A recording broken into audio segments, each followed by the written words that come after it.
एक प्रश्न और उठेगा कि हाथी में बुद्धि आ गई भगवान की स्तुति करने की, तो हाथी किस क्लास में पढ़ा था?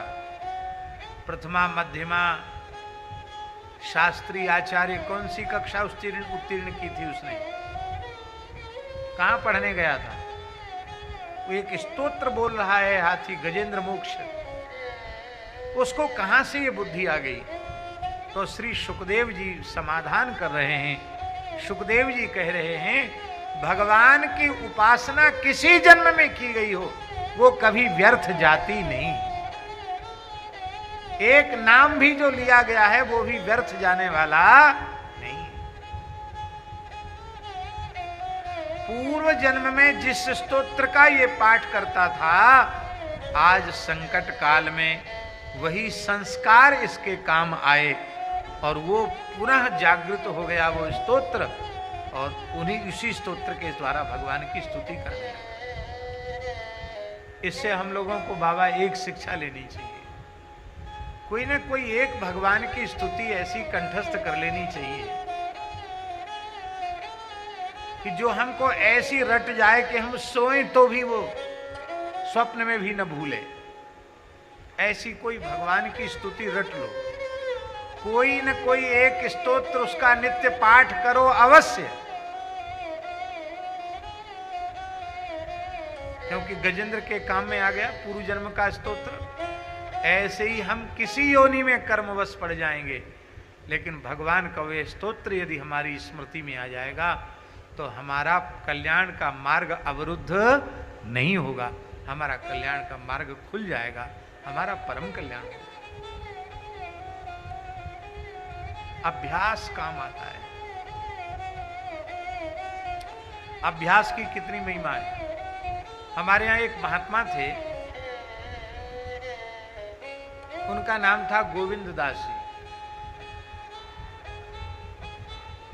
मलुकपीठ से लगा हुआ निकट में सुदामा कुटी का संत निवास है, वहां वो रहते थे। निम्बार्क संप्रदाय के संत थे।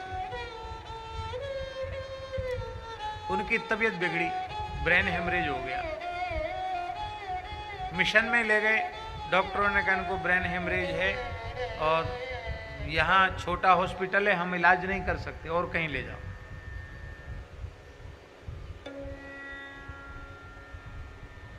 सौभाग्य से हम वृंदावन में ही थे, तो हमको पता चला, तो उसमें कोई ज़्यादा सुविधा नहीं थी।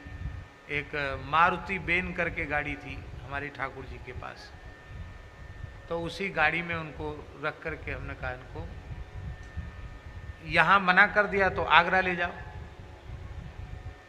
यद्यपि वो कहीं बाहर जाते नहीं थे, लेकिन हमें ऐसा विश्वास था कि ये ब्रज के महान उपासक संत हैं, इनका कुछ बिगड़ेगा नहीं, ये स्वस्थ होके यहीं आवेंगे और इनका शरीर यहीं पूरा होगा इनका। लेकिन इस समय इतना कष्ट है, बेहोशी में है, इनकी शरीर की चिकित्सा होनी चाहिए, चाहे जो खर्च हो, इनकी चिकित्सा बढ़िया से बढ़िया होनी चाहिए। और उनको आगरा ले जाया गया, अच्छे हॉस्पिटल में ले गए और बड़ा ऑपरेशन था। ऑपरेशन हुआ, सफल हो गया ऑपरेशन। तो ऑपरेशन जब करते हैं तो कोई चीज उसको प्रयोग करके सुंघा करके उसको बेहोश कर देते हैं, बेहोश कर देते हैं, मूर्छित कर देते हैं। इसके बाद ऑपरेशन होता है। मूर्छित तो वो थे ही।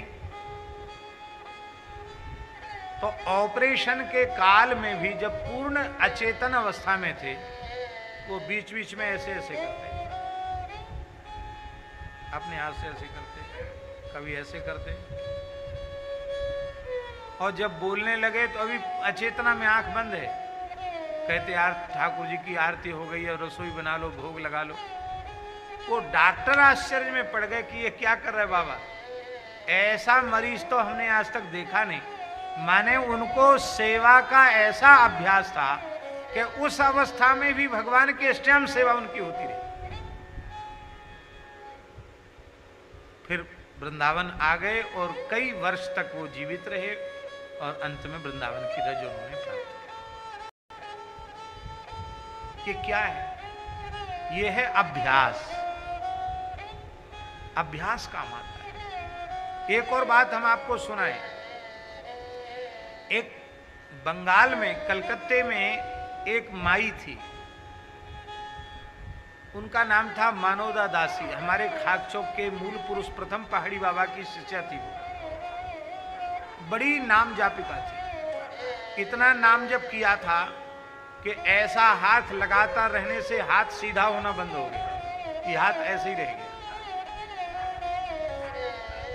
इतना नाम जप चलता था।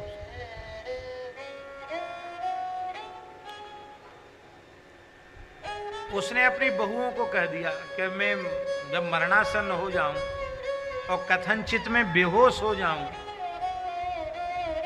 चेतना का कोई लक्षण न दिखाई पड़े, तो भी हमारी माला हमारे हाथ से अलग मत करना। हमारी माला हमको, और माला कथनचित न हो तो मरते समय मेरे हाथ में मेरी माला जरूर दे देना। तो उनके पति ही बहुत बड़े डॉक्टर थे, जगन्नाथ, डॉक्टर जगन्नाथ कुंडू, बड़े डॉक्टर थे। उनके पति ने ही प्रमाणित कर दिया कि ये तो गई, ये पधार गई।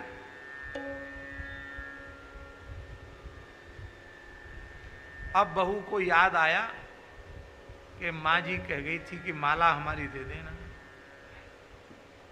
तो जिसको मृत घोषित कर दिया, उसके हाथ में जैसे ही माला रखी उनकी बहू ने, वो उंगली चलने लगी। शरीर में फिर से चेतना आ गई। माला स्पर्श करते ही फिर से चेतना आ गई। होठ हिलने लगे, हरे कृष्ण कृष्ण कृष्ण हरे हरे, हरे राम राम राम हरे हरे। महामंत्र चलने लग गया और माला चलने लग गई।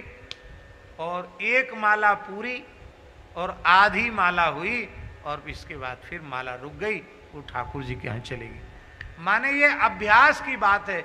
मन में ये उसके भावना थी कि मैं भजन करते करते, महामंत्र का उच्चारण करते करते देह का त्याग करूं।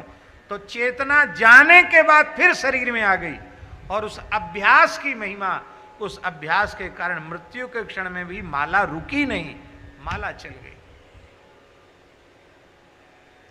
भगवान के नाम जप का अभ्यास, कीर्तन का अभ्यास, भगवान के स्मरण का अभ्यास, ऐसा अभ्यास कि मृत्यु के क्षण में फिर चित्त की वृत्ति इधर उधर न जाए, केवल श्री ठाकुर जी का पवित्र नाम ही हमारी जिह्वा पर आवे। तो आज उस स्तोत्र का स्मरण किया और उसी स्तोत्र का वो पाठ करने लग गया।